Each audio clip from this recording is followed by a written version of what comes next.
لیکن وہاں موجود ایک دوسرا آدمی ڈاکٹر کی باتیں سن رہا تھا. اس نے ڈاکٹر کی باتوں سے یہ مطلب نکال لیا کہ پیراسیٹامول کی بریانی بھی پکا کر کھا سکتے ہیں، کیونکہ اس نے ڈاکٹر کو یہ کہتے ہوئے سنا تھا کہ پیراسیٹامول کھاؤ. لیکن اس گدھے کو یہ سمجھ نہیں آیا کہ ڈاکٹر نے پیراسیٹامول کھانے کے لیے کیوں کہا. دوستو، بعض مرتدین اور اسلام مخالف لوگ یہ سوال اٹھاتے ہیں کہ اسلام اونٹ کے پیشاب کو جائز اور حلال کہتا ہے، جبکہ شراب جو بعض اوقات طبی فوائد کے ساتھ استعمال ہوتی ہے اسے مکمل طور پر حرام قرار دیتا ہے. تو پہلے سنتے ہیں اس مرتد کی زبانی اس کا اعتراض، اس کے بعد ہم جانیں گے کہ اس کی باتوں میں کتنی سچائی ہے. آئیے کلپ دیکھتے ہیں. اچھا، آگے دیکھتے ہیں. اونٹ کا موتر پینا حلال اور علاج ہے. اب سوچئے، چیز حرام حلال کیا ہے؟ بیئر حرام، صاف بوتل بند ڈرنک، 90% پانی، 5% الکوہل ہے اس کے اندر. اونٹ کا موتر حلال، جانور کی پیشاب، شریر کی گندگی. تو پھر سوال اٹھتا ہے اس پہ. بیئر جو صاف ہے، فلٹر ہے، میڈیکل میں بھی کام آتی ہے، حرام ہے، لیکن اونٹ کی پیشاب جو شریر سے نکلنے والی گندگی ہے حلال ہے. کیا یہ ترک سنگت دھرم ہے یا اندھ آستھا ہے؟ بالکل اندھ ہی ہے بھائی. کیا اسلامک حلال حرام کا حرام وچار سے میل کھاتے ہیں یا صرف وشواس سے؟ اب سمے ہے سوچنے کا، آنکھیں موندنے کا نہیں ہے. تو اعتراض آپ نے سن لیا. اس کا کہنا ہے کہ شراب حرام ہے اور اونٹ کا پیشاب حلال کیوں ہے. اس اعتراض کو میں 2 حصوں میں کلیئر کروں گا. پہلا یہ کہ کیا اونٹ کا پیشاب حلال ہے، دوسرا یہ کہ خمر حرام کیوں ہے. سب سے پہلے یہ سمجھنا ضروری ہے کہ اسلام میں کسی چیز کے حلال ہونے کی بنیاد کیا ہے. سورہ بقرہ کی آیت نمبر 172 دیکھ سکتے ہیں. اس میں کہا گیا یا ایھا الذین آمنوا کلوا من طیبات ما رزقناکم، یعنی اے ایمان والو، جو ہم نے تمہیں رزق دیا ہے اس میں سے پاک چیزیں کھاؤ. اس سے پتہ چلا کہ اسلام میں صرف وہی چیزیں حلال ہیں جو طیب ہیں، پاک ہیں اور فطرت کے موافق ہیں. ظاہر ہے اونٹ کا پیشاب طیب تو نہیں ہے، یہ بھی ایک طرح کی گندگی ہے. تو عام مشروبات جیسے مینگو کا جوس، انار کا جوس یا کسی دوسرے فروٹس کے جوس ہم پیتے ہیں، اس طرح اونٹ کا پیشاب حلال نہیں ہو سکتا. یہ بات کلیئر ہو گئی. اب اس مرتد نے جس آیت کے خلاف اونٹ کے پیشاب والی حدیث کو کوٹ کیا ہے، اس حدیث کے بارے میں اسے کچھ بھی پتا نہیں ہوگا، لیکن کسی نے لکھ کر دے دیا اور اس نے اپنے ڈیجیٹل بورڈ پر اسے دکھا کر اپنی جہالت پیش کر دیا. پہلے ہم دیکھیں گے کہ اس مرتد نے جس آیت پر اعتراض کیا ہے اس میں کیا بتایا گیا ہے. سورہ مائدہ آیت نمبر 90 میں آپ دیکھ سکتے ہیں یا ایھا الذین آمنوا انما الخمر والمیسر والانصاب والازلام رجس من عمل الشیطان فاجتنبوہ لعلکم تفلحون، یعنی اے ایمان والو، شراب، جوا، بتوں کے استھان اور فال کے تیر سب ناپاک اور شیطانی اعمال ہیں، تو ان سے بچو تاکہ تم فلاح پا جاؤ. جب اس آیت میں یہ کہا گیا کہ خمر حرام ہے تو اس کے اعتراض میں یہ مرتدین اس حدیث کو پیش کرتے ہیں کہ شراب حرام ہے تو اونٹ کا پیشاب جو گندا ہوتا ہے وہ حلال کیوں ہے. تو اسکرین پر دیکھ سکتے ہیں صحیح بخاری کی یہ حدیث جو کتاب الطب کے اندر اسی طرح موجود ہے. اس میں یہ بتایا گیا ہے کہ ارینا نام کے قبیلوں کے کچھ لوگ مدینہ میں آ کر بس گئے اور بیمار ہو گئے. جب انہیں کسی بھی طرح آرام نہیں ملا تو اللہ کے رسول تک بات پہنچائی گئی. تو اللہ کے رسول نے انہیں کہا لکاہ چلے جاؤ. لکاہ کوئی جگہ تھی جہاں اونٹوں کو رکھا جاتا تھا. آپ نے کہا وہاں چلے جاؤ اور وہیں رہو، اونٹوں کا دودھ اور پیشاب خاص کمبینیشن کے مطابق پیو. پھر وہ لوگ لکاہ چلے گئے اور جب اچھے ہو گئے تو اللہ کے رسول کے چرواہے کو قتل کر کے سارے اونٹوں کو ہاک لی گئے. تو یہ پوری حدیث آپ نے سن لیا، جسے یہ مرتدین ادھر ادھر جا کر لوگوں کو سنا کر بے وقوف بناتے رہتے ہیں. لیکن عجیب بات یہ دوستو کہ اس حدیث میں اونٹ کے پیشاب کو نہ حلال کہا گیا ہے اور نہ طیب کہا گیا ہے. لیکن ان جاہلوں نے اس حدیث پر اتنا جھوٹ گڑھا، یہاں تک کہہ دیا کہ اسلام میں اونٹ کا پیشاب حلال ہے، جبکہ اس حدیث میں اونٹ کا پیشاب حلال ہونے کی دور دور تک کہیں کوئی بات ہی نہیں ہے. اس میں اونٹ کا پیشاب صرف دوا کے طور پر استعمال کرنے کو کہا گیا ہے، عام مشروب کی طرح پینے کے لیے نہیں کہا گیا ہے. اس حدیث میں 2 باتیں بالکل صاف ہیں. پہلی بات یہ کہ اونٹ کا پیشاب بطور دوا علاج کے لیے استعمال کرنے کی بات ہے. دوسری بات یہ کہ اس حدیث میں اونٹ کے پیشاب کو حلال قطعاً نہیں کہا گیا. طبی ماہرین کی ریسرچ کے مطابق اونٹ کے پیشاب میں کچھ اینٹی انفلامیٹری اور اینٹی فنگل جیسے اجزاء کے موجود ہونے کی تصدیق بھی ہوئی ہے، جو خاص طور پر کینسر جیسی بیماریوں کے لیے کارآمد بتائی جاتی ہے. آپ اپنے طریقے سے اس پر ریسرچ ضرور کریں تاکہ آپ کی معلومات میں اضافہ ہو. میں یہاں پر صرف یہ بتا رہا ہوں کہ اس حدیث میں یہ نہیں کہا گیا ہے کہ اونٹ کا پیشاب حلال ہے، بلکہ اونٹ کا پیشاب صرف اس حد تک جائز ہے جس حد تک कभी कभी कोई जहरीला मवाद या बेलज्जत और कड़वी जड़ी बूटियां और सांप का जहर वगैरह दवा के तौर पर इस्तेमाल किया जाता है। अब समझ लेते हैं कि इस्लाम में खम्र हराम क्यों है। इसने एक बात ये कहा कि बियर में 5% ही अल्कोहल होता है, 90% पानी होता है और मेडिकल कंडीशन में इस्तेमाल होता है, ये गंदा नहीं होता, फिल्टर किया हुआ होता है, तो हराम क्यों है। तो पहले ये हदीस देख लें जो सुनन निसाई, तिरमिजी और अबू दाऊद वगैरह के किताबुल अशरबा के अंदर इसी तरह मौजूद है। इसमें बताया गया जिस चीज की ज्यादा मिकदार नशा लाए उसकी थोड़ी मिकदार भी हराम है। कुछ लोगों को ये भी गलतफहमी है कि खम्र सिर्फ अल्कोहल को कहते हैं, जबकि ऐसा नहीं है। आप देख सकते हैं अबू दाऊद की ये रवायत जो किताबुल अशरबा के अंदर इसी तरह मौजूद है। हदीस नंबर है 3679, कुल्लु मुस्किरिन खमरुन व कुल्लु खमरिन हराम, यानी हर नशा आवर चीज खम्र है और हर खम्र हराम है। इन दोनों हदीसों पर कुछ लोग ये भी कहेंगे कि ज्यादा चावल खाने से भी नशा होता है, तो क्या हम थोड़ा भी चावल न खाएं।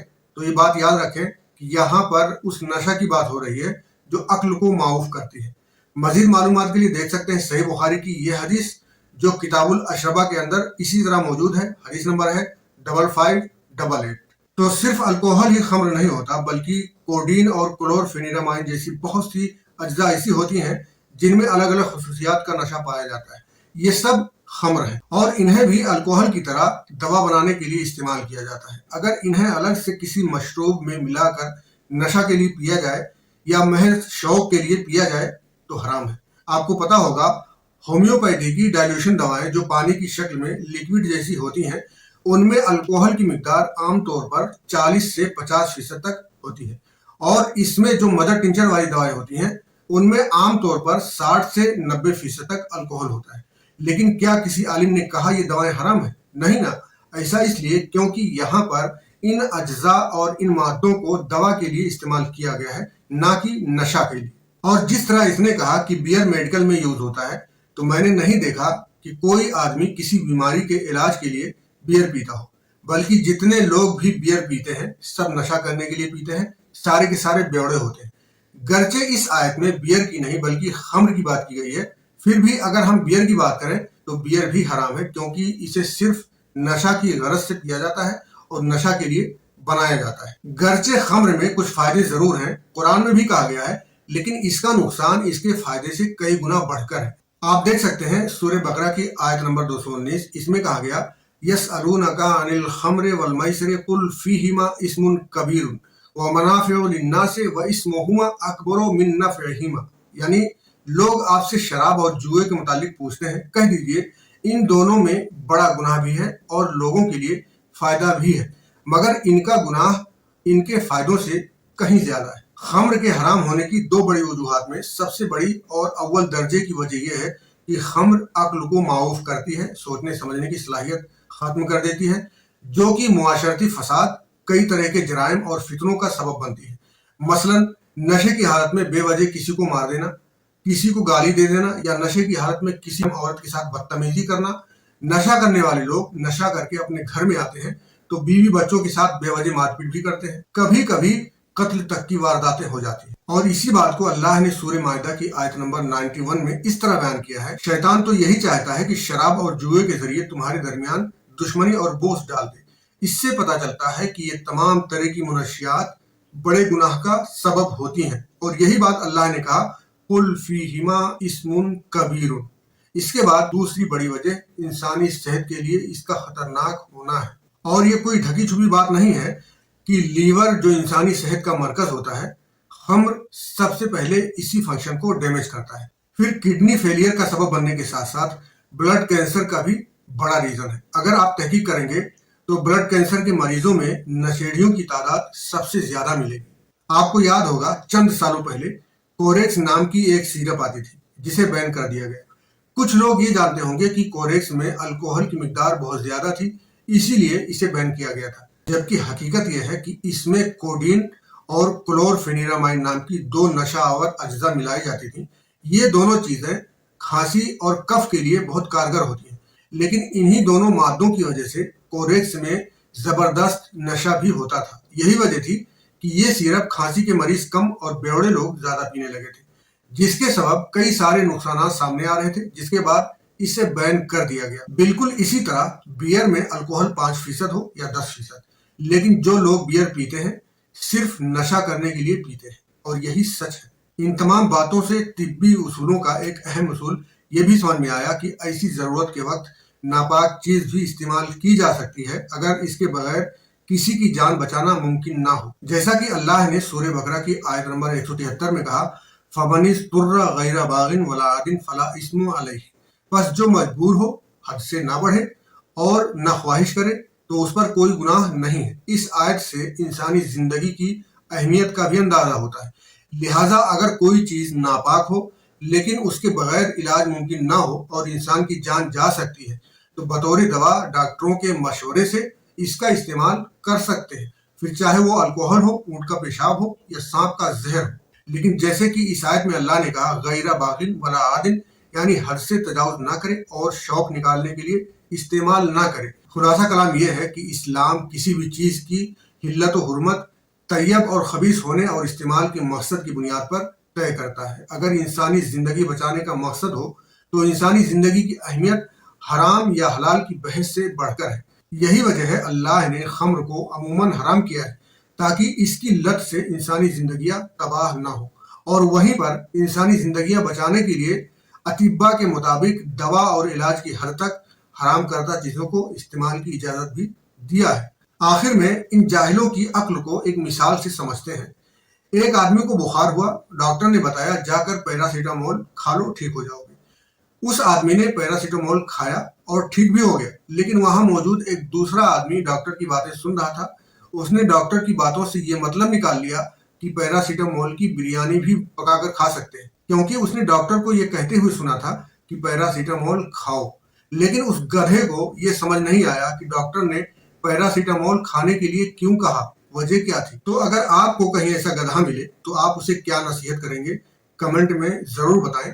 एक गुजारिश मुसलमानों से है कि आपका ईमान कोई मजाक नहीं है, लिहाजा अगर आपके सर में दिमाग है तो इन भिखमंगों और जाहिलों के हाथों में अपना ईमान न सौंपें। कोई मसला आए तो किताबें भरी पड़ी हैं, वक्त निकालें, उन्हें पढ़ें, तहकीक करें, फिर भी ना समझ आए तो किसी आलिम से सवाल करें।